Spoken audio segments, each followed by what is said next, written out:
दिवाली की छुट्टी के बाद दीपक के प्रकाश की तरह आपका नया साल प्रकाशित हो और आपका जीवन सुखमय हो और आप स्वस्थ और निरोगी रहो, ऐसी शुभेच्छा के साथ आज परिश्रम स्कूल के इस वीडियो लेक्चर में आप सबका स्वागत है। आज हम सेमेस्टर 2 के इस वीडियो लेक्चर की ओर आगे बढ़ेंगे। चैप्टर है 15।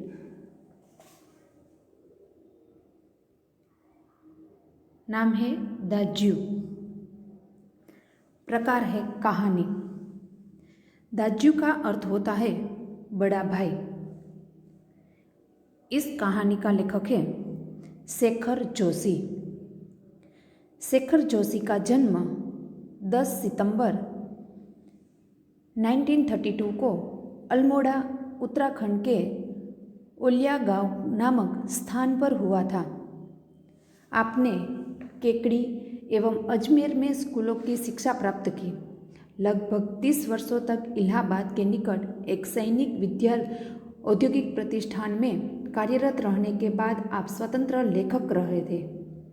आपके चर्चित कहानी संग्रह कोशिका घटवार, साथ के लोग, दाज्यू, हलवाहा एवं नौरंगी बीमारी है। आपकी आदमी और कीड़े कहानी को 1955 में धर्मयुग द्वारा आयोजित कहानी प्रतियोगिता में प्रथम पुरस्कार प्रदान किया गया। नई कहानी आंदोलन के चर्चित कथाकार महावीर प्रसाद द्विवेदी पुरस्कार और पहल सम्मान से सम्मानित दाज्यू कहानी पर चिल्ड्रन फिल्म सोसाइटी द्वारा फिल्म का निर्माण। इस कहानी में दाज्यू कहानी बाल श्रमिक पर लिखी गई कहानी है।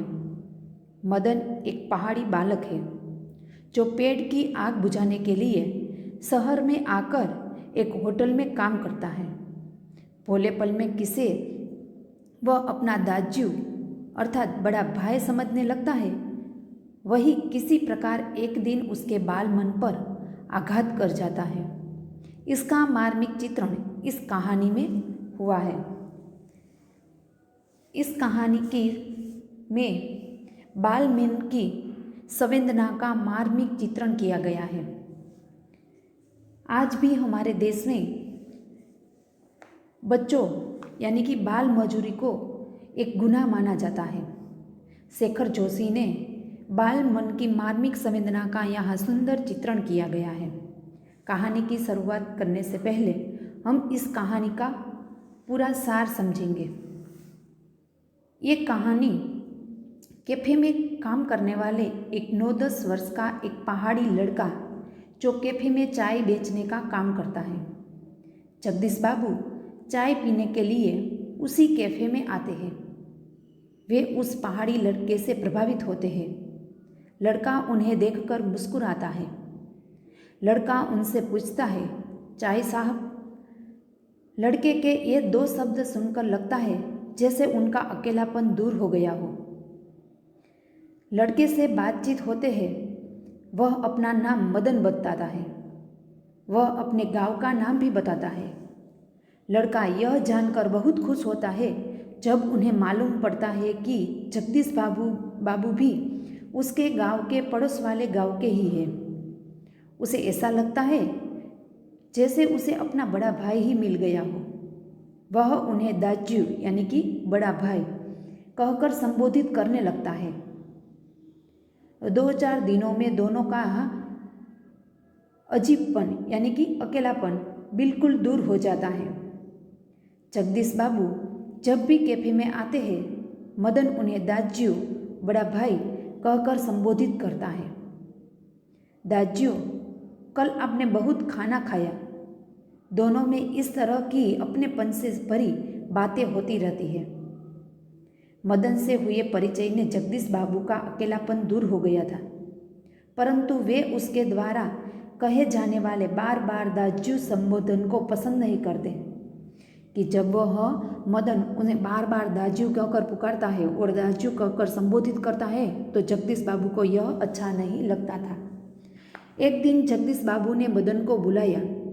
मदन ने आया, दाज्यू दाज्यू शब्द सुनते ही वह क्रोधित हो उठे। जब जगदीश बाबू ने मदन को बुलाया तब मदन ने सबके सामने बोला कि आया दाज्यू। दाज्यू शब्द सुनते ही वह क्रोधित हो उठे। मदन ने पूछा, दाज्यू चाय? जगदीश बाबू बोले, चाय नहीं, लेकिन यह दाज्यू दाज्यू क्या चिल्लाते रहते हो? किसी की पोस्टेज का ख्याल भी नहीं हुआ तुम्हें? वो गुस्से से बोलते हैं मदन से। जगदीश बाबू का चेहरा क्रोध से लाल हो उठा। मदन प्रेस्टीज शब्द का अर्थ समझे बिना ही सब कुछ समझ गया। मैनेजर से सिर दर्द का बहाना करके वह घंटों सिसकिया, यानी कि अभीप के भर के बोलते हैं ना, इसीलिए सिसकिया भर भर कर रोया और रोने लगा, पर उसके अंतर की व्यथा शांत हो गई। उसने कुछ निश्चय किया और फिर अपने काम में लग गया।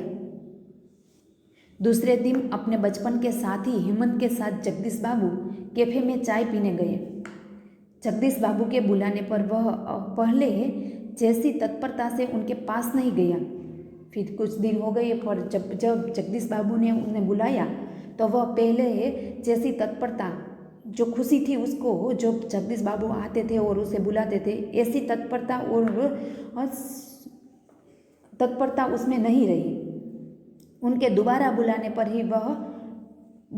ही वह उसके पास आया। आज उसके मुंह पर न पहले जैसी मुस्कान थी और न उसने दाज्यू क्या लाऊं ऐसा कहा। हेमंत ने मदन से उसका नाम पूछा तो वह चुप रहा। जगदीश बाबू ने आंखें उठाकर मदन की ओर देखा तो उन्हें लगा जैसे अभी वह ज्वालामुखी सा फूट जाएगा। कि उसने उसकी ओर देखा तो उसका चेहरा क्रोध से लाल था, इसीलिए उसने कहा कि मैं कुछ बोलूं उसके पहले ही वह क्रोधित था। हेमंत ने दोबारा नाम पूछा तो बाई कहते साहेब मुझे कहकर मदन मुड़ गया कि बाई ऐसे कहकर वह दूसरी ओर मुड़ गया। ये थी दाज्यू कहानी का सार। अब हम देखेंगे आगे।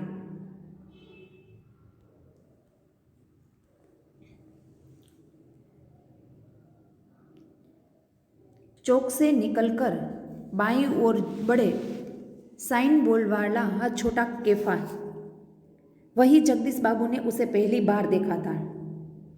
ये उत्तराखंड के पहाड़ी विस्तार की बात है। जो साइन बोर्ड वाला छोटा कैफ यानी कि चाय नाश्ता करने वाला जो छोटा सा होता है उसे कहते हैं कैफे। चाय नाश्ता करने जाते हैं, वही जगदीश बाबू ने उसे पहली बार देखा था। गोरा चिट्टा रंग, नीली सफाक आंखें, सफाक यानी कि स्वच्छ निर्मल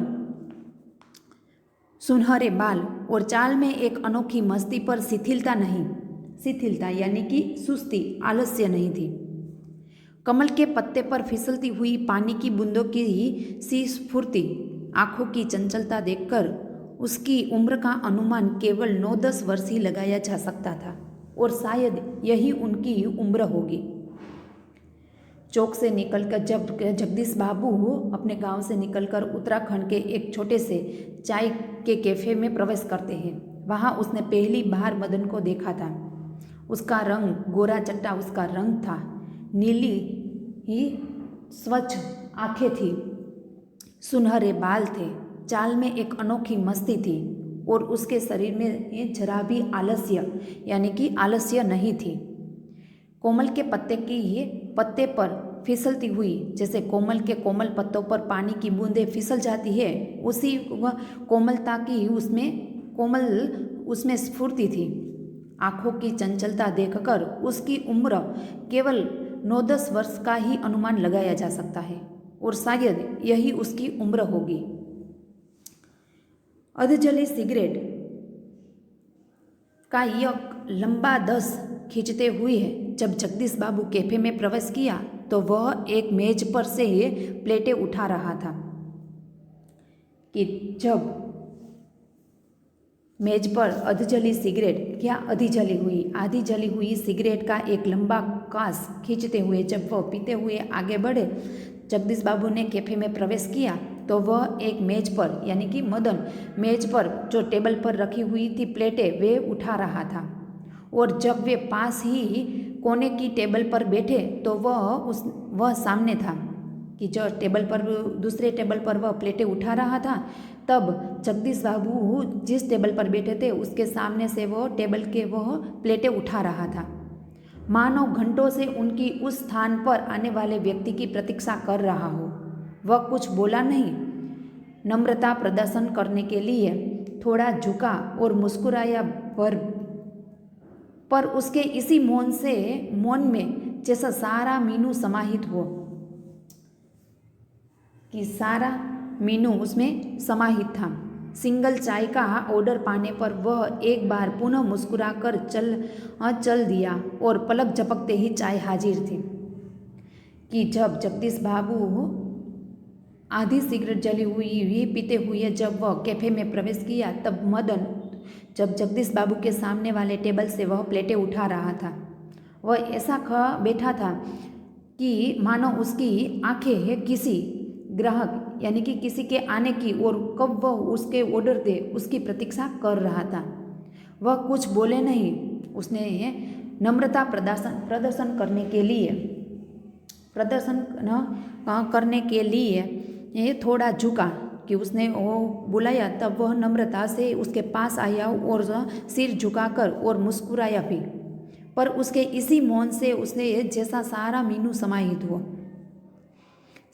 उसमें जगदीश बाबू ने सिंगल चाय का ऑर्डर पाने पर वह एक बार पुनः मुस्कुराया कि जब उसके पास आया तो जगदीश बाबू ने सिंगल चाय का ऑर्डर दिया और पलक झपकते ही चाय हाजिर कर दी।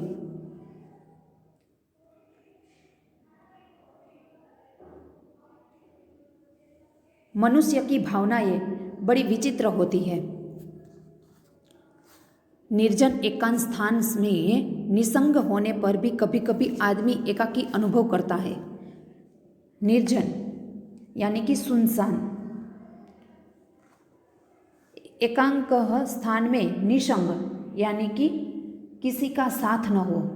निसंग का अर्थ होता है कि किसी का साथ न होने पर भी कभी कभी आदमी एकाकी यानी कि अकेलापन अनुभव करता है।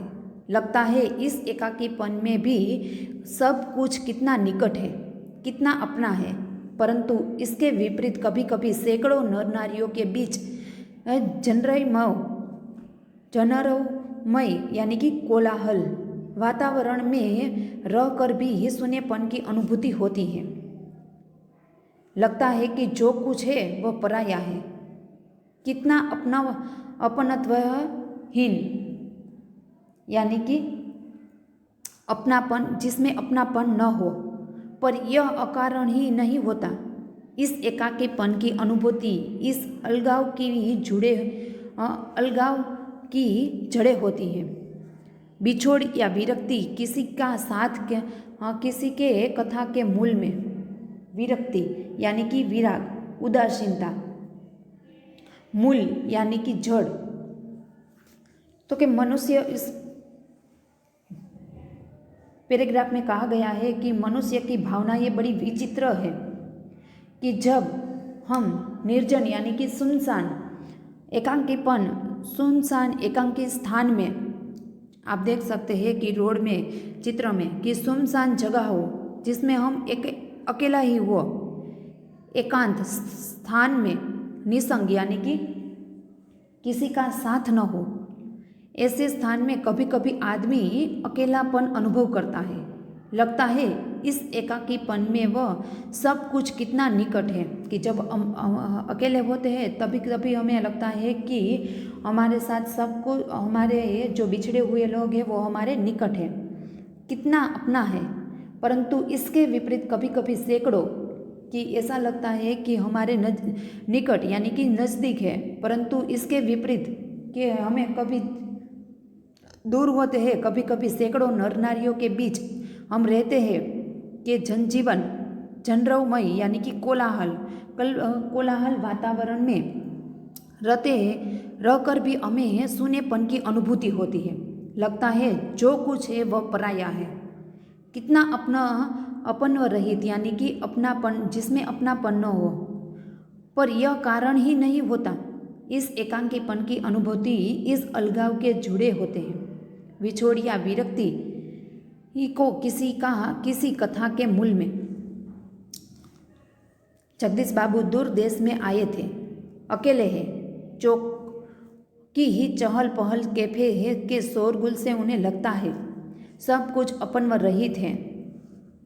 शायद कुछ दिनों रहकर अभ्यस्त यानी कि अभ्यस्त होना यानी कि आदत पड़ जाना, उन्हें इसी वातावरण में अपनेपन की अनुभूति होने लगती है। पर आज तो लगता है यह अपना नहीं, अपनेपन की सीमा से दूर कितना दूर है। और तब उन्हें अनायासी ही याद आने लगता है अपने गांव, पड़ोस के आदमी, स्कूल कॉलेज के छोड़ के अपने निकट शहर के कैफे होटल। कि कभी कभी आदमी, जगदीश बाबू ऐसे कहते हैं कि जगदीश बाबू दूर देश यानी कि उत्तराखंड में आए थे। वो अकेले ही आए थे। चौकी तब उसे अकेलापन रहता है, तब उसे याद आती है चौक की चहल पहल, कैफे में शोरगुल।